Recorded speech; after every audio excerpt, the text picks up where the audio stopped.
Foto diedit. Jadi mobil kelihatan baret-baret, diedit, kontras diterangin, cahayanya dibikin nggak terlalu bright, terang, fotonya juga tempat nggak terlalu silau, efek lampu banyak, itu mobil kelihatan bagus pasti. Alternatif buat teman-teman yang sudah miliki unit, pengen punya 2 atau 3 unit lagi di sini nih. Betul. Di sini nih ya, bener di sini, biar dia nggak kena progresif kan. Betul, nggak kena Iya. progresif, betul. Jangan Kalau- sampai waktu sertifikat BPKB STNK lengkap tapi SPH nggak ada, teman-teman beli, jangan. Iya.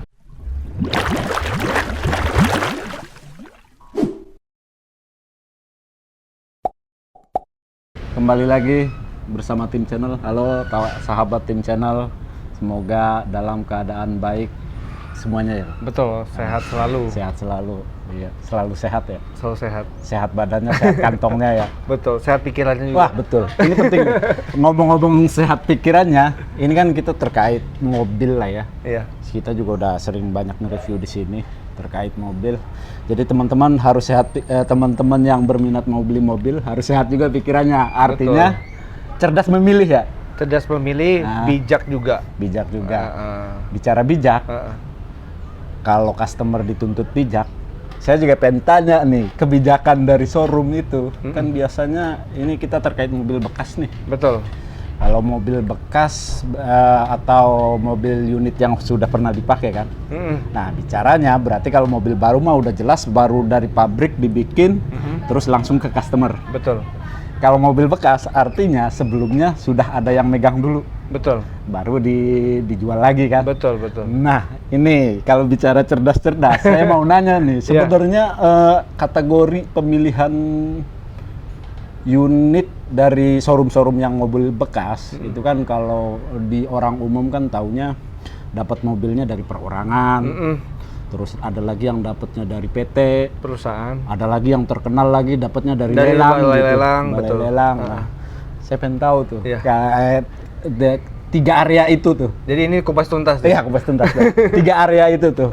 3 area itu. Iya, 3 area, baik dari kelebihan, kekurangannya, dan lain sebagainya. Ini versi yang saya tahu lah ya, juga teman-teman nonton yang bisa, yang lebih banyak, yang lebih pengalaman ya bisa nambahin juga nanti di kolom komentar lah ya. Iya, sementara referensinya itu karena belum ada orang yang nulis buku cetak terkait pendapatan showroom ya. Jadi ya ini aja ya. Betul, betul. Ya. Jadi sumber itu kan memang dari 3 platform itu ya rata-rata ya. Rata-rata. Dari pemakai pribadi sendiri atau perorangan, kedua perusahaan, ketiga balai lelang. Balai lelang. Yang pertama dulu nih perorangan. Perorangan. Perorangan biasanya terlihat dari STNK pastinya ya, atas nama pribadi. Atas nama pribadi. Soal tangan pertama, tangan kedua menurut saya sih sama-sama aja ya. Karena sekarang BPKB baru juga, bukunya juga baru. Cuman memang kita lihat dari faktur yang beda nih. Namanya A di faktur, begitu di STNK namanya B. Itu yang kita bisa lihat dari tangan pertama atau tangan kedua. Seperti itu. Minusnya, untuk perorangan biasanya ada pajak progresif untuk DKI. Oh, pajak progresif ya? Ya, pajak progresif. Mungkin kan bisa jadi si perorangan ngejual karena ini unit bukan unit pertama dia ya? Betul. Ataupun dia mau beli mobil lagi, dia akan blokir untuk nama dia ini di mobil itu. Oh, di mobil itu diblokir. Iya. Biar dia beli lagi, biar dia beli lagi sama yang mobil diblokir ya? Betul, gitu. Misal dia punya mobil satu, dia jual dulu mobilnya, dia beli lagi mobil baru, diblokir yang plat nomor lama, sehingga dia nggak kena pajak progresif. Pajak progresif itu apa? Pajak beban pajak yang ditambahkan. Yang ditambahkan? Iya, tergantung dari banyaknya unit yang dia miliki. Semakin dia banyak, bunganya semakin besar. Rate-nya. Khusus perorangan? Khusus perorangan, iya. Begitu. Bisa jadi kalau misalkan si mobil, si perorangan ini punya unit 5. Iya. Terus belinya ini, bisa jadi itu yang lebih besar terus, pajaknya akan lebih tinggi terus. Unit ke-5 yang luar biasa ya pajaknya. Betul. Contohnya aja, misalnya mobil expander. Pajak expander itu rata-rata di 3 jutaan.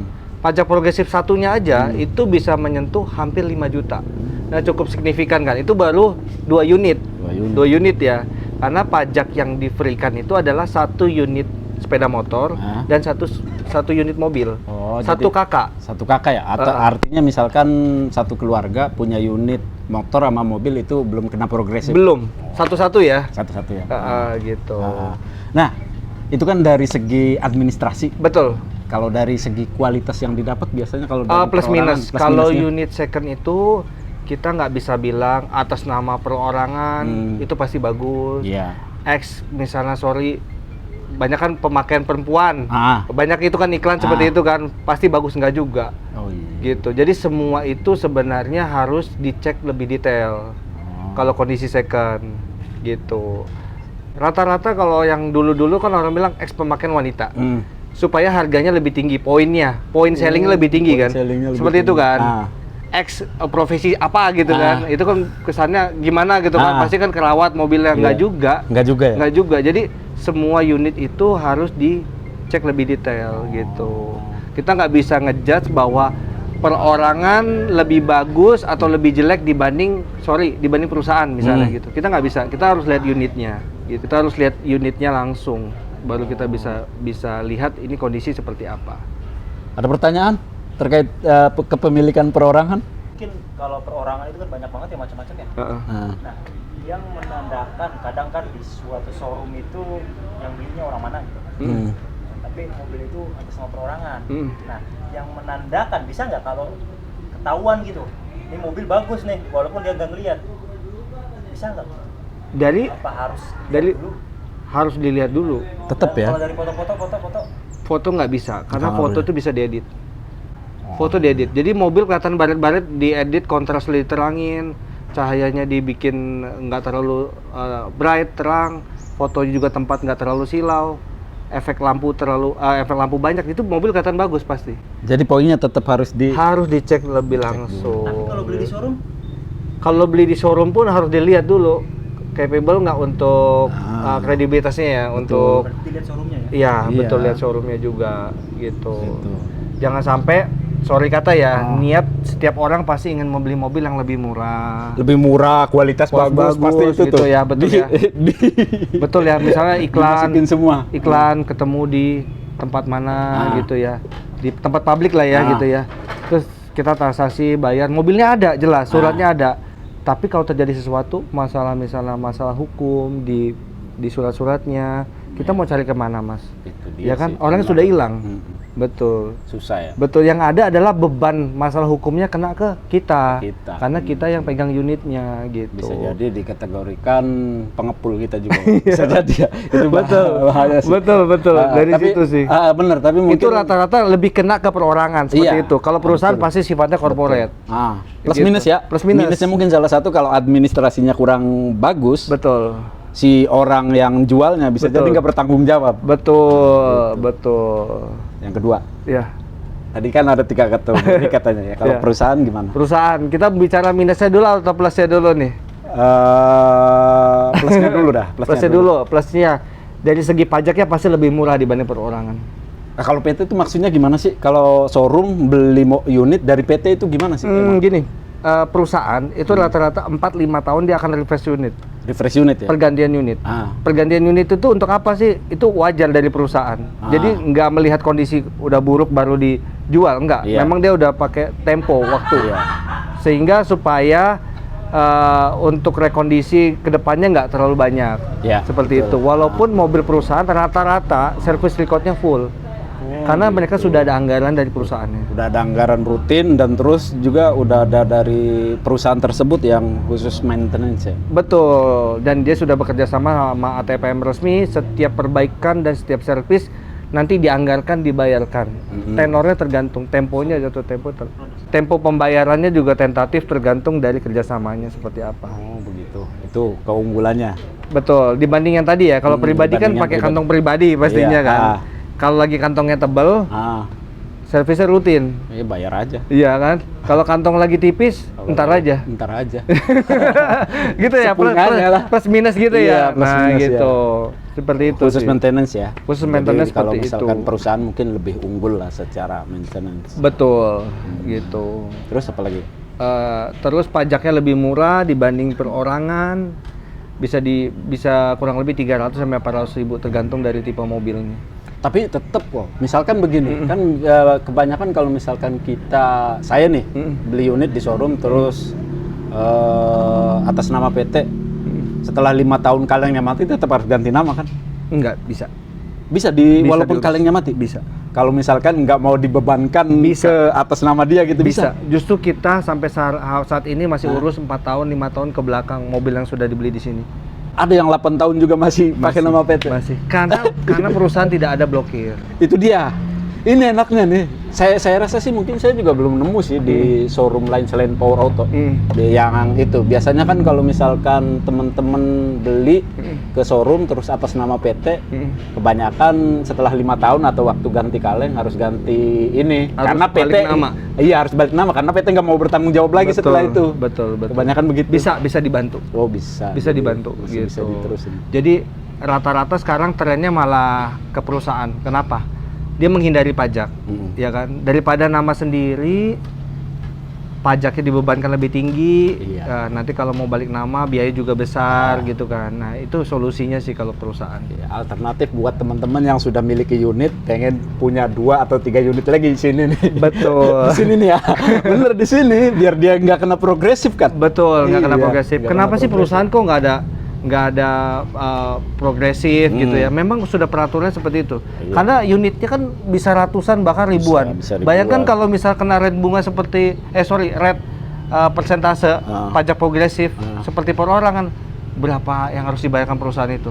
Perusahaan banyak tutup. Iya, betul. Perusahaan banyak tutup. Nah, itu kekurangannya kok. Nah, itu kebijakannya. Kayak itu kelebihannya. plusnya ya. Plusnya lah. Kekurangannya rata-rata mitosnya ini ya, saya bicara mitosnya, masih banyak yang lainnya menganggap bahwa atas nama perusahaan itu susah untuk diurus baik namanya. Ah iya, kebanyakan tadi yang saya ini ya. Terus apa lagi? Susah untuk di baik namanya. Kedua, rata-rata orang melihat kalau atas nama perusahaan itu untuk punah jualnya susah.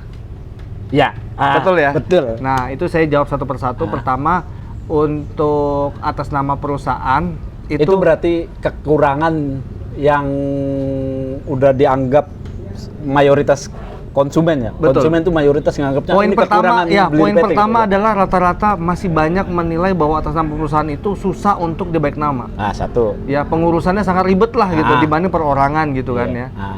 Nah, di sini saya jawab itu sebenarnya mitos. Mitos. Faktanya? Kenapa? Faktanya adalah semua aturan yang dibikin kalau kita berdasarkan urutan atau SOP yang benar itu tidak yang susah. Nggak ada.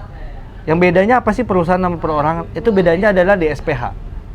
Apa tuh SPH? Surat pelepasan hak. Oh iya, benar. Surat pelepasan hak dari perusahaan tersebut melepas haknya ke calon pembelinya. Calon pembeli. Seperti itu. Iya. Itu aja yang beda. Kalau untuk faktur sertifikatnya semua sama. Semua sama. Iya. SPH-nya harus ada kalau perusahaan, jangan sampai nggak ada. Bila itu nggak ada, maka itu akan sulit untuk dibalik nama. Iya. Gitu. Kasihan juga kan akhirnya. Betul. Jadi ya teman-teman kalau mungkin kalau teman-teman tadi karena kita berpikir biar teman-teman ada edukasi sedikit. Kalau misalkan dapat unit yang atas namanya PT, mungkin harus disertakan juga Di SPH-nya. SPH-nya harus dicek, ada nggak? Harus dicek ada nggak. Kalau misalkan gitu. nggak ada, teman-teman harus minta. cecer dulu showroomnya. Betul, harus cecer dulu showroomnya. Sampai dapat. Betul, jangan Kalau- sampai faktur sertifikat BPKB STNK lengkap tapi SPH nggak ada, teman-teman beli, jangan. Iya, susah Gitu. nanti. Karena leasing pun nggak mau menerima. Oh gitu. Gitu. Itu akhirnya yang bikin harga mobil PT katanya murah jadinya Murah. gara-gara itu. Betul. Yang kedua tadi Yang kedua tadi harga jualnya katanya perusahaan lebih murah dibanding perorangan. Itu tentatif ya. Saya nggak bisa bilang itu mitos atau fakta. Tergantung saya bilang. Kalau saya pribadi, saya ditawarkan unit atas nama perorangan atau PT, saya tidak membedakan dari segi itu. Saya melihat jelas dari kondisi unit. oh tetap kembali ke unit. Kembali yang ke dijual ya? unit, kembali ke unit, hasil inspeksi dengan kondisi pajak. Itu yang membentuk harga tinggi atau murahnya unit. Oh Gitu. Karena kan penilaiannya sama aja. Sama-sama bisa kita pasarkan ya, tentunya dengan harga dan kualitas berbanding lah gitu. Itu poin yang kedua. Tadi sumber showroom itu dari perorangan, dari perusahaan, dan ketiga sekarang balai yang lelang. ketiga balai lelang. Ya. Mau nanya dulu bro. Ya. Oh iya, yang dari perusahaan, silakan mau nanya. Nah, kita tahu perusahaan itu menghasilkan unit yang baik dan tidaknya itu gimana bro? Kadang kan ada nama perusahaan nih, itu ada perbedaan nggak? Biasanya jangan deh, jangan perusahaan ini, ini mah nggak ini. Nah, itu Sebenarnya bisa gini. kasih perbedaan nggak? Sebenarnya gini, kita sebenarnya nggak boleh suujon lihat PT apa. Nah, kita nggak boleh gitu. Yang paling konkret adalah kita tanya ke ATPM-nya. Masukin plat nomor tersebut, dicek recordnya, jelas nggak mobil ini. Itu yang pertama. Tuh. Karena kan Strateginya ya? betul, karena kan kita bisa ngelihat record mobil itu jelas, servisnya rutin nggak, ada trouble nggak, catatannya apa. Jadi sebelum kita beli, kita tahu nih kondisi seperti apa. Maaf kata kalau ke depan ada PR, kita tahu nih budgetnya berapa untuk mobil ini. Iya, betul. Begitu. Betul. Jadi kita nggak usah sujon dulu nih. Oh, PT ini pasti jelek, PT ini pasti enggak. Jadi lihatlah unit, tanyakan ke pihak ketiga yang netral, yaitu ATPM-nya. Iya, jadi teman-teman kalau mau beli unit, kalau suujon istilahnya berburuk, pikirannya buruk dulu, ya tepis dulu. Betul. Berpikir buruknya, buktikan dulu nih, diverifikasi dulu ya. Betul, diverifikasi. Justru yang setahu saya, perorangan dengan perusahaan, kalau dibanding, lebih servis rutin adalah perusahaan. Iya. Dibanding perorangan. Betul. Perorangan itu bukan jelek, tapi tergantung dari individunya. Iya, kalau individunya resik, apik, Rajin, udah pasti. bagus. Bagus pasti. Betul. Kadang-kadang kita pernah dapetin juga perorangan ya. Mobil masih tahun muda, tapi servisnya nggak rutin. Buset, iya juga ya. Ya, bener. padahal itu masih free. Padahal masih free. Masih free yang bisa kita datang ke ATPM untuk servis gratis. Cuman dari orangnya memang nggak rajin servis. Jadi kita juga nggak bisa ngomong. Iya. Jadi nanti kembali ke individu si pemiliknya ya. Betul. Yang ketiga nih. Ketiga, Lagi, balai lelang. Balai lelang itu mohon maaf juga kalau saya ada salah-salah juga ngomong. Balai lelang itu kan kita membeli unit dengan kondisi apa adanya ya. Iya, kondisi. Artinya sebagai saya, contohnya misalnya sebagai pembeli, saya tidak boleh komplain terhadap unit yang dipasarkan Yang atau dipasarkan dijual. si balai lelang tersebut Betul, ya. betul. Karena mereka menjual kondisi apa adanya, Kondisi apa adanya. bukan kondisi yang direparasi. Iya, jadi kita harus jadi kalau di balai lelang itu misalkan kita beli, kita nggak bisa tuh ngecek dulu. Ngecek boleh, Boleh. boleh ngecek boleh, tapi kan test drive secara full kan setahu saya juga kan bisa tempatnya ya, gitu kan ya. Komplainnya nggak bisa komplain. Ya gitu. Jadi dia memang bener-bener beli apa adanya kalau Beli di apa balai adanya dan mereka juga terbuka kok. Ah. Terbuka dan mati boleh cek mesinnya, kondisi tulangnya apa semua juga boleh gitu Oh, kan. boleh ya, Mas. Betul. Untuk kelengkapannya juga apa adanya. Kalau emang kondisi kunci serepnya lengkap ya lengkap. Kalau kunci serep nggak ada. Misal aksesoris yang kurang-kurang ya kondisi seperti itu. Iya. Gitu. Gitu. Kondisi seperti apa adanya lah. Itu Baik kurangnya ya itulah unitnya. Jadi saya nggak bisa bilang kondisi balai lelang jelek, enggak. Ya itu terbuka, saking terbukanya. Saking terbukanya, jadi silakan cek unitnya seperti apa. Kalau memang unitnya bagus, monggo gitu. Monggo. Ya. Kalau gitu. enggak ya udah. Betul. Dan harganya relatif cenderung rata-rata murah. Start biddingnya. Oh, timbang yang dapat dari perorangan sama yang Start bidding. Oh.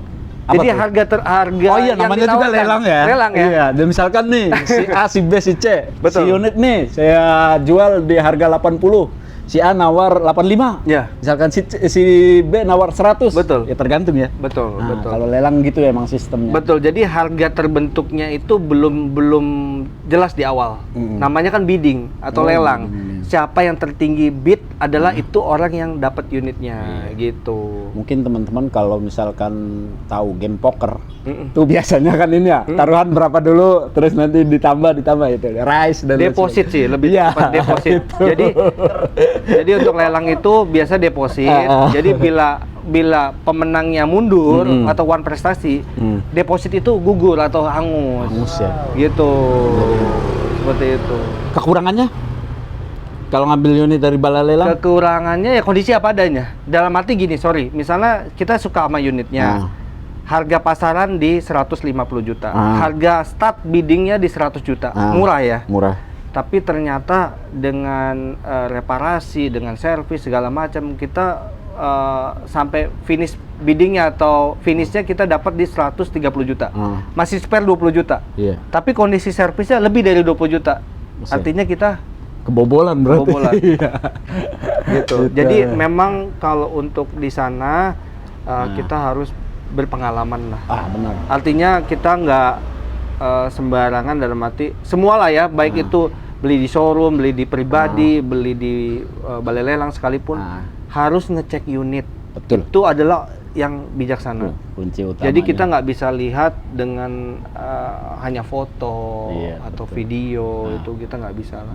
Karena namanya unit second tidak terlepas dari kekurangan pastinya. Pasti. Betul ya. Minusnya dikit banyak itu tergantung lagi di unit waktu belinya seperti apa gitu, Mas. Itu. Ada pertanyaan balai lelang? Wah, ya silakan. Nah, balai lelang kan banyak nih, Bro. Ngebedain balai lelang yang baik itu yang bagus gimana caranya? Mungkin biasanya kalau balai lelang yang sudah terregistrasi itu pasti udah oke sih, secara keabsahan surat, terus dokumen-dokumennya jelas. Jadi apa yang disampaikan di list itu adalah real, apa adanya. Kunci serep ada dijelaskan, nggak ada dijelaskan, pajak mati dijelaskan, gitu kan. Surat-surat ada faktur sertifikat yang nggak ada atau apa, itu semua dijelaskan di list peserta. Nah, oke. Ini saya tanya juga nih. Sebenarnya balai lelang tuh dapat mobilnya dari mana kebanyakan? Kebanyakan yang saya tahu ya. Iya.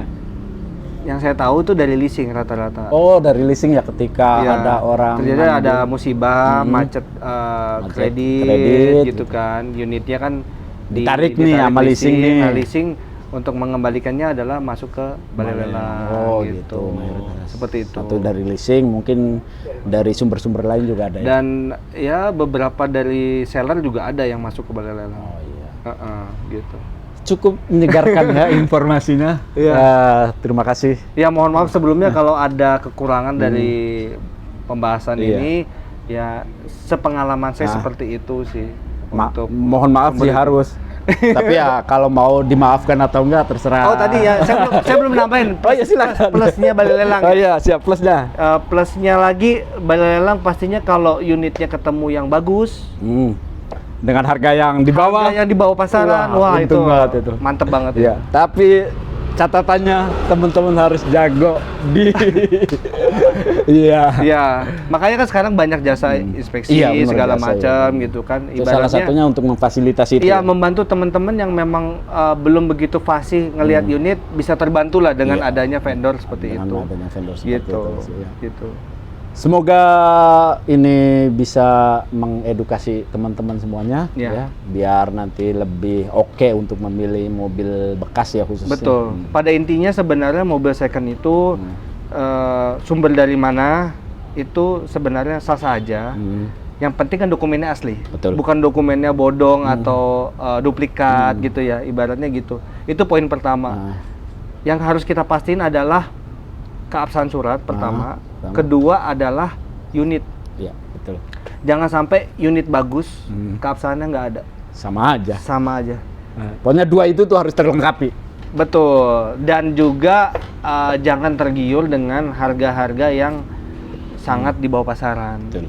Karena apa? Jujur kata, kita sebagai penjual yang ingin jual mobilnya, kita nggak mau ditawarkan dengan harga yang murah.